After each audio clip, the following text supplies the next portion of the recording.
Ganito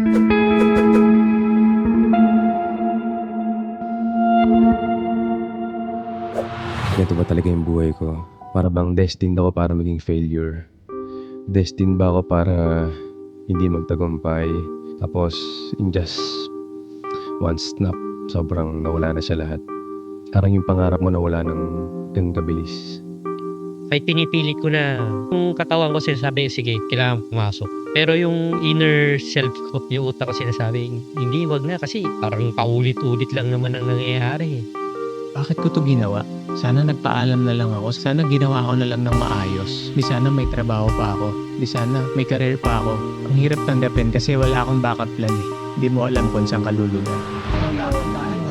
Hindi pala sa kasi parang dapat pinagdakaw natin ng election. Hi, ako nga pala si Gary Guarino, professional baker at ngayon actor at model na ako ngayon, taga Makati. My name is Ivan Feril.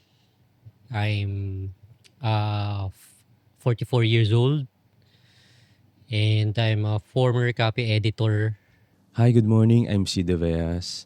I'm an actor, film actor, ambassador, model, and I'm acting coach. At the same time, I'm motivational speaker.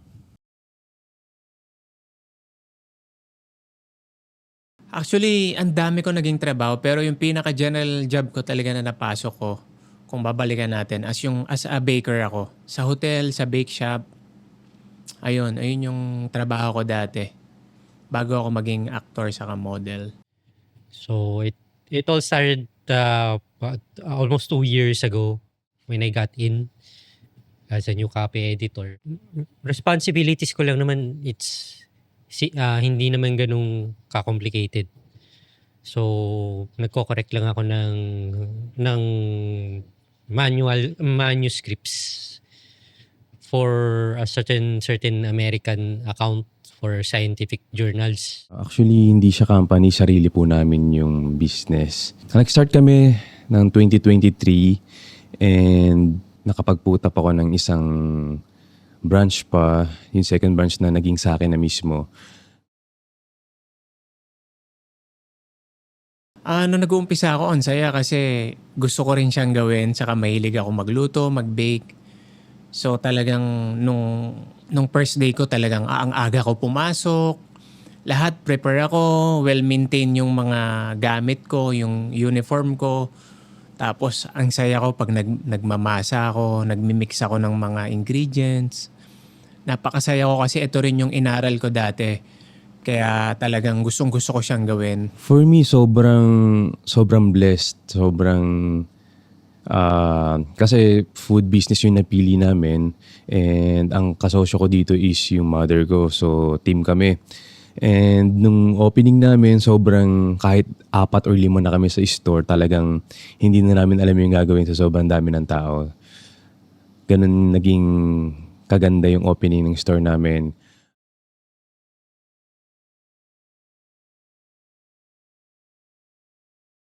Merong tumawag sa akin. Nakuha ako sa commercial. Ngayon, doon napaisip ako kung kukunin ko ba. Which is yung first love kong gawin. O yung passion ko. Yung talagang magiging masaya ako. So mas pinili ko yung acting. Nag-awol ako. So ang daming na-disappoint sa akin kasi maganda yung performance ko nung time na yon. So sinabi sa akin ng superior ko, huwag ka na muna pumasok. Enjoyin mo muna kung ano yung may in-enjoy mo. Nung nagpro-progress na habang tumatagal around late last year, nagkaroon ako ng burnout kasi kahit holiday, nagpapatrabaho sila. And then, yung files dumadami rin, yung workload. Tapos, nagkaroon naman ng increase. Pero hindi sapat yung increase. Tsaka for me, hindi lang naman kasi pera yung magmo-motivate sa tao para magtrabaho. So, pati na rin yung support from superiors, peers. Ang naging frustration ko lang about sa job kasi merong support. Kaya lang, may tinatanong ako about dun sa files, dun sa ginagawa ko, minsan kulang-kulang ang sagot. Sobrang tatagal na nila. Ayokong magkaroon ng conflict eh. Kaya hindi ako nagsasalita sa team lead ko. Ganun din yung coworker ko, yung kasama ko, na frustrated din. Kasi ako yung binabalikan ng quality pagka may hindi ako tamang nagagawa in each file. Kaya ako tinatanong yun. Kaya lang, yun nga, pagdating sa mga mas nakakatagal, mga medyo senior sa akin, hindi nila sinasagot na maayos yung mga tanong ko, yung mga tanong namin. So, pagdating ng quality assurance, quality checking, pag bumabalik sa akin yung trabaho, yung file, syempre, medyo nakakainis dahil nga may mali pero supposedly nako-correct na yun bago ko palang ipasa dahil dapat nasasagot ako na maayos. Kaso ginagawa ko yung file, hindi nga nasasagot ng maayos yung tanong ko. Kaya bumabalik sa akin. Nagkakaroon ng negative impact sa performance. And then syempre yun yung isa sa main reasons kaya nagkaroon ako ng burnout. Nagkaroon ng problema sa mga tao. First, nung ka-open lang namin, siguro 1 to 3 months, sobrang okay yung mga tao namin. And hanggang mawala naman sila, sobrang okay pa rin sila. Nagkataon lang na dahil babae parehas yun, nagkataon na syempre hindi naman natin siguro sinasadya or hindi naman nila kasalanan na nabuntis sila parehas, na magkasabay. So, dun sa part na yun, medyo na-stress ako kasi syempre, di ba, from okay na yung business, tapos biglang nagpaalam sila parehas na mawawala muna sila for a while hanggang sa hindi na sila bumalik. And right after, siguro, tinry ko muna ng ako lang mag-isa. Ang way kasi ng business, and ako kasi pag nag-formulate ako ng business is, hindi ako umaasa sa iba. Like, gusto ko palagi yung way na ako yung kumikilos, hindi ko inaasa sa ibang tao. So, nag-start siya ng ako lang muna mag-isa. After mawala ng dalawa namin tao, nag-start siya ng ako lang muna mag-isa. Ako namimili, gigising ako ng sobrang maaga, ako yung namimili. Ako yung nagpe-prepare, tapos ako yung magluluto, ako yung magtitinda and everything. So, sobrang nakakapagod siya. Hindi lang sa physical, talagang yung mental health ko naapektuhan na. Hindi na ako nakakatulog, ganun, kakaisip ko dun sa naging problema. And sabi ko nga before, nung naka-off cam, nagkaroon ako ng past trauma.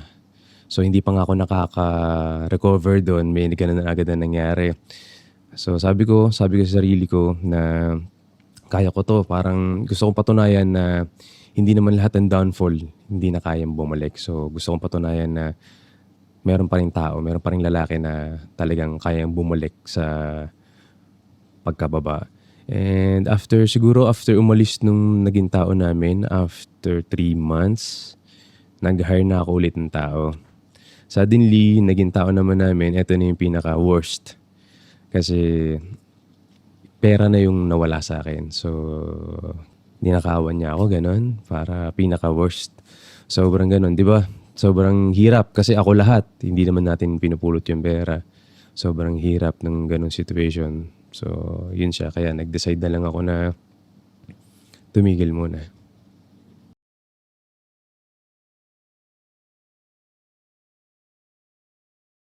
Mother ko talaga. Pero hindi ko pa nga sinabi mag-resign ako. Sabi ko lang sa kanya, sobrang nahihirapan na ako yung hindi na ako nakakatulog.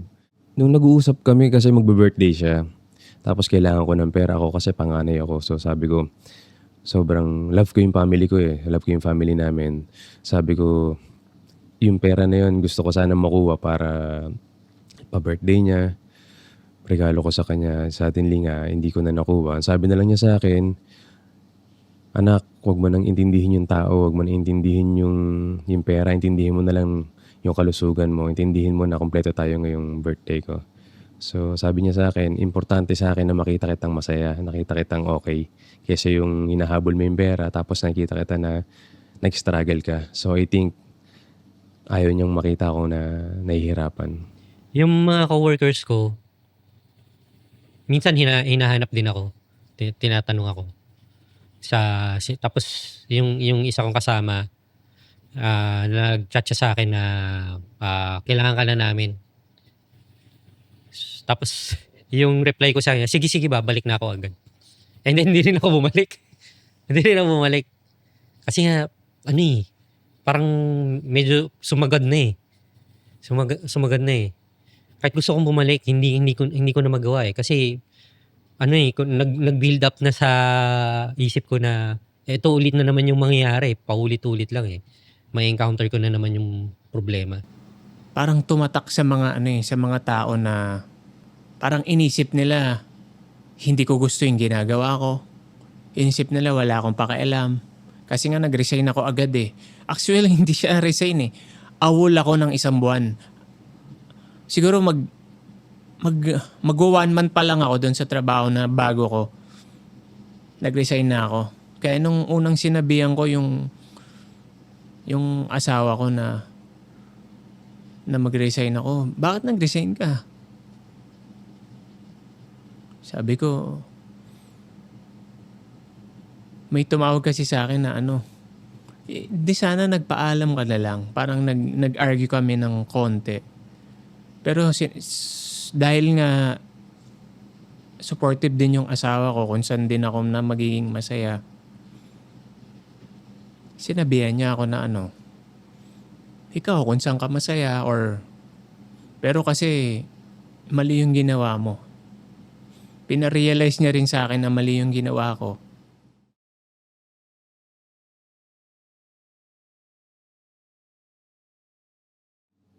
Siguro yung time na nagsarado na kami tapos pinupull out na namin yung gamit. Kasi sabi ko parang naiisip ko noong time na yun. Eto na ba to, Lord? Sabi ko. Kasi every decision before ako talaga gumawa ng isang bagay, lagi kong po na siyang pinagpipray. Noong time na pinupull out na namin yung gamit, naiyak ako. Sabi ko, Lord, ganito ba talaga yung buhay ko? Para bang destined ako para maging failure? Destined ba ako para hindi magtagumpay? And sabi ko, hindi naman na biro yung mga pinagdaraan ko eh. So I think pinakamahirap yung araw na tinatanggal ko na yung mga gamit namin sa tindahan. Kasi yun eh, parang binild mo yung sarili mo doon, binild mo yung passion mo magluto, tapos yung mga tao, nakuha mo na yung mga tiwala nila, yung respeto nila. Tapos feeling mo naging okay ka na dun sa workplace mo. Tapos in just one snap, sobrang nawala na siya lahat. So I don't know kung paano ko siya ipaliliwanag, pero parang yung pangarap mo nawala ng ganun kabilis. Siyempre yung main worry ko na kumbaga makakakuha ba ako ng trabaho soon? Parang in less than 3 months, ganun. Siyempre, kasi araw-araw may inaalala tayo na paggastos, ganun. Pero sabi ko sa sarili ko, meron namang ibang alternative eh. Kahit, kumbaga, BPO muna ako, and then habang nagpapasa sa iba na, sa ibang work na gusto ko, na mas gusto ko. Ganun na lang iniisip ko. One day pa lang, hindi na ako lumabas ng bahay after ko mag-resign. Kasi masyado akong iniisip yung mga nangyari sa career ko, sa trabaho, kung bakit ko ginawa yon. Kung ganun ba talaga yung pagmamahal ko sa art, sa acting, dinamdam ko siya. Hanggang 1 linggo, doon lang ako lumabas, huminga ako. Nag-workout ako, nag-jogging ako, pumunta ako sa mga lugar na maraming puno, para mapag-isip-isip. Pero nandun pa rin yung realization na bakit ko to ginawa? Sana nagpaalam na lang ako. Sana ginawa ko na lang ng maayos. Di sana may trabaho pa ako. Di sana may career pa ako as a baker. Di sana mataas na yung posisyon ko ngayon kung nandun pa ako. Yun, ang hirap tanggapin. Ang hirap tanggapin kasi wala akong backup plan eh. Ang hirap tanggapin. Di mo alam kung saan ka lulugar.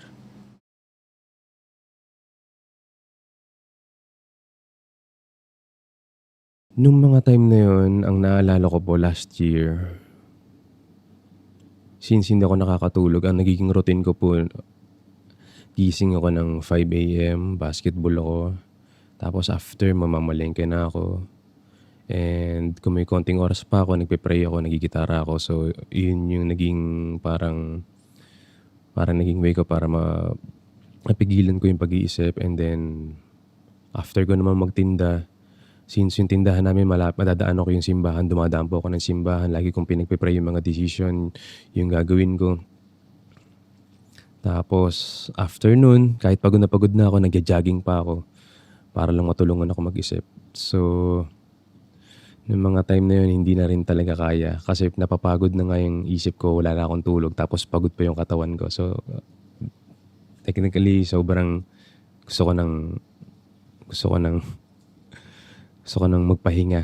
Yung literal na pahinga. Parang kumusa na rin siyang unti-unti na gumaan yung stress, yung load na nasa isip ko. Kasi wala na hindi ko na kailangan intindihin pa na yung company na yun Tsaka yung responsibilidad ko doon Kumbaga ang kaya medyo gumaan siya, parang mas naging maganda pa nga kasi ang naiisip ko yung possibilities na, yung magagandang possibilities na. So iniisip ko siguro baka kung suswertein na mapunta ako sa isang company organization na mas maayos-ayos, kahit hindi siguro ma-match yung sahod ko dati, at least mas may new beginning na mas magana. Kumpara sa doon na kung halimbawa bumalik man ako, isa pa pala kasi kaya medyo nag-cause din ng burnout sa akin kasi nga may mga coworkers ako doon na hindi ko masyadong nakakasundo, nakaka-level. So, hindi ko na, since wala na ako, hindi ko na kailangan isipin yun. So, panibagong beginning na, panibagong journey na. So, mas nagiging hopeful na ako. Na-overcome ko siya nung time na may nag-iaya sa akin ng audition para sa short film. Which is 2023. Tapos hindi ko akalain na makukuha ako. Kasi nung time na yon, parang ayoko na din. Kasi sabi ko, parang wala na rin nangyari sa career ko. Nung time na yun, humingi ako ng sign. Sabi ko, bigyan mo lang ako ng maraming project. Sabi ko, God, bigyan mo ako maraming project. Ito na yun, nandito na ako Kailangan ko ng trabahuhin to. Kailangan ko na talagang gampanan to ng buong puso ko. Saka maging professional na talaga ako bilang aktor saka model. Nung time may kumuha sa akin, yun, doon na rin yung time na sabi ko, baka ito na yung last. Gusto ko nang bumalik sa baking. Sabi ko. Tapos yung kinagabihan, tumawag yung director ko. Sinabi niya sa akin, nominee ka na best actor. Sabi ko, baka ito yung chance. Sabi ko, pag nanalo ako dito, itutuloy ko talaga tong career na to.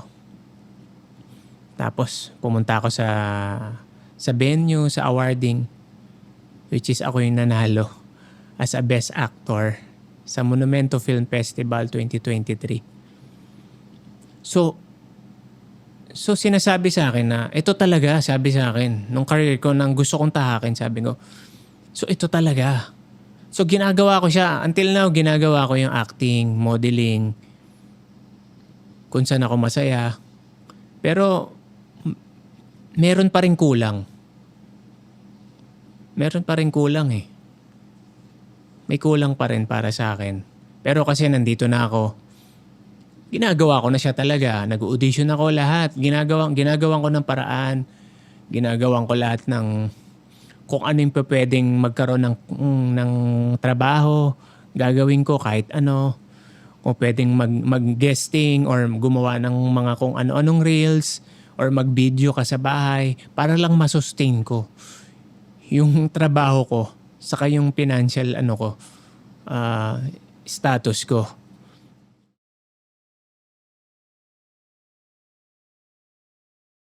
Yes, sobra. Sobra. After ng kung ngayong gabi, ngayong araw yung pull out nung gamit namin sa store, sobrang iyak nga ako sa mama ko. Sabi ko, kinabukasan, sabi ko, "Ma,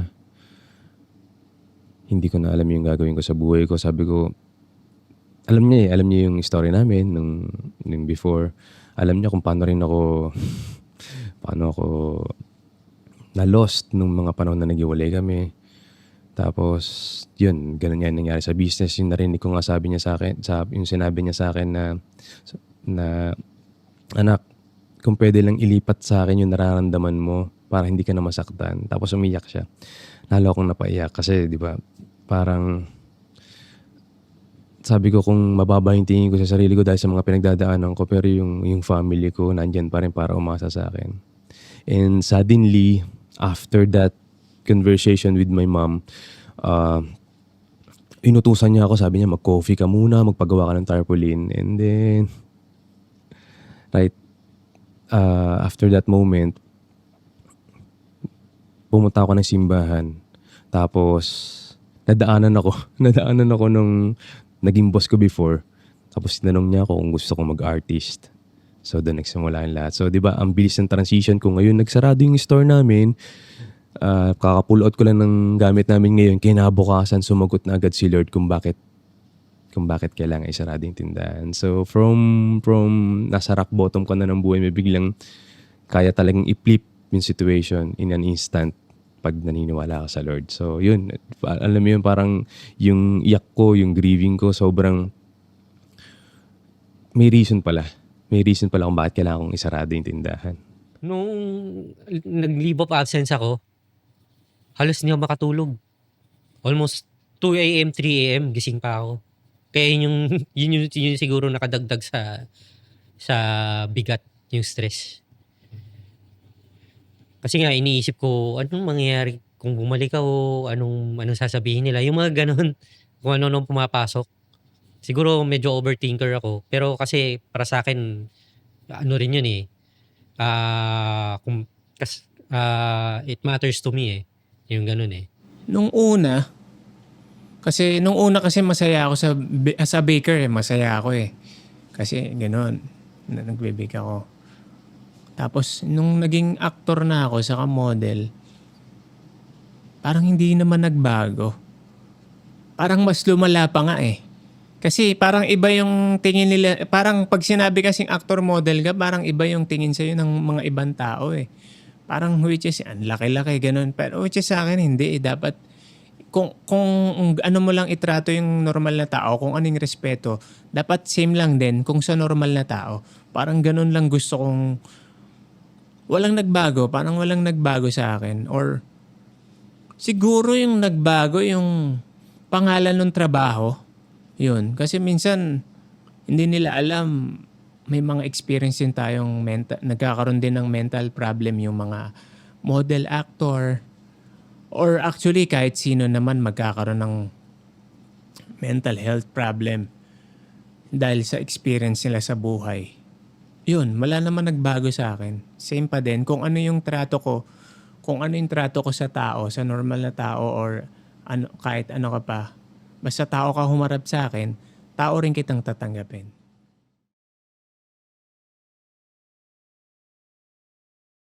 Kasi binigyan ako ni Lord ng ilang reasons bago ako mapunta rito. So I think yung first na binigay niya sa akin is yung patience. And pag binigyan ka ng patience, bibigyan ka niya ng power. Kasi yung patience is power. Tapos after ng power, yung vision. And then after ng vision, yung discipline. So nung nakita ko lahat ng bagay na yun, nung napag-aralan ko yun sa sarili ko na may reason pala lahat ng mga nangyayari sa atin. Sobrang tumaas po yung level ng understanding ko sa lahat ng bagay. Sobrang, I think, hindi ko naman niyayabang pero sobrang nag-matured yung level ng pagkatao ko po. Sabi ko nga, sobrang nag-matured ako. Hindi lang 100%, parang I think 300% po yung... And I think the way I speak, hindi rin po ako ganito before. And nagugulat na lang din ako na marami nagko-compliment sa akin na sobrang iba ng araw po ako. So nakikita ko siya, in a way, yung mga bagay na nangyayari ngayon, lagi kong nakikita na positive na po. Sobrang lagi kong ina-align na lahat talaga may reason kung bakit nangyayari. Hindi ko siya before naiintindihan kasi nga po, laging hindi magaganda yung nangyayari. And until today, I am really excited at alam ko na may reason kung bakit nandito rin po ako sa studio ni Pochi. Ngayon, mas may freedom na ako. Mas nakakilos na ako ng ano. Kumbaga, kung ano yung meron na opportunity na mag-present, basta kuha lang ako ng kuha, send lang ako ng send, ganyan. Mas maganda nga ngayon eh. So, i-share ko na rin kasi nga, kumpara nung nagsisay ako sa kanila, yung mga job invite, parang paisa-isa lang, swerte na siguro magkaroon ako ng job invite per month, sa isang month. Tsaka yun nga, nagsisid din ako, kasi nung nandun ako sa kanila, nagkaroon ako magandang opportunity. Iniyayaya na ako sa isang mas magandang role. Kaso dahil nga sa job stability, tinanggihan ko. Yun yung isang pagsisisi ko. So ngayon, mas nagugulat nga ako, mas dumadami yung invite, yung opportunities kumpara nung nandun ako, nagsisay ako sa kanila. Para yung kumaga yung freedom na meron ako ngayon, mas nagagamit ko maigi. Kasi nasasala ko yung kung ano yung napupunta eh, kung ano yung napupunta sa akin eh. So ganun.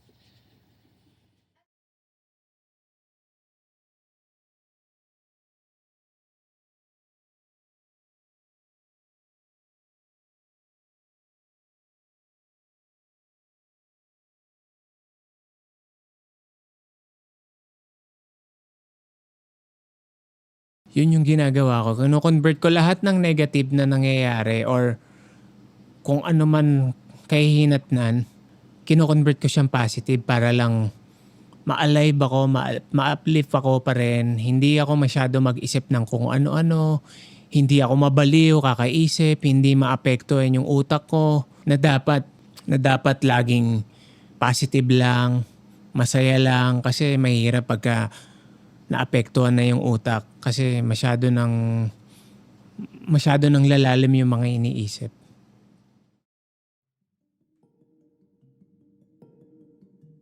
Siguro, lahat naman po ng sinabi ko yun yung mga natutunan ko pero yung pinaka is never look down on yourself. Wag mong pagsasalitaan ng hindi magandang sarili mo kasi yung power ng sinasabi mo pwede siyang ma-attract na pag hindi na nga maganda yung tingin sa'yo ng ibang tao, mababa na nga yung tingin nila sa'yo, tapos mababa pa rin yung tingin mo sa sarili mo. So kung wala nang ibang tao nagtitiwala sa'yo, kailangan pagkatiwalaan mo yung sarili mo. Ito po yung pinaka-keyword para sa akin. Para matutunan kang mahalin ng iba, kailangan matutunan mo muna mahalin yung sarili mo. And syempre, align mo lahat kay Lord. Yung main lesson talaga na reality na wag na muna talaga magre-resign hanggat walang bagong job offer. Pero yung ano nun, yung nagko-conflict dun, kasi nga, na nakatali ako sa kanila, nag-apply man ako magkaroon ng job offer, minsan, umaatras yung opportunity kasi nga, nagdadalawang isip ako eh. Pero ngayon nga, dahil wala na ako dun, free na yung mind ko. Free na ako na, kumbaga, makapili kung magkaroon man ng mga multiple opportunities yan. Kaya mas magaan siya. Mas magaan sa pakiramdam para sa akin. Siguro yung lesson ko doon sa nangyayari sa buhay ko, sa experience ko, huwag kang papasok ng basta-basta nang hindi ka handa. Dapat laging prepare ka bago ka pumasok sa isang bagay. Or lagi kang may backup plan ka dapat bago ka pumasok. Kasi kung wala, sa basurahan ka pupulutin, sa kangkungan ka pupulutin, sa putikan ka pupulutin. Kasi sobrang madidepress ka, sobrang maglulukmok ka sa buhay, sobrang dadamdamin mo yung ano. Saka dapat, lesson din doon, dapat kung gusto mo nang mag-resign, magpaalam ng maayos sa mga tao na kasama mo sa trabaho before. Para alam nila na meron ng papalit sa'yo sa gagawin mong task sa trabaho.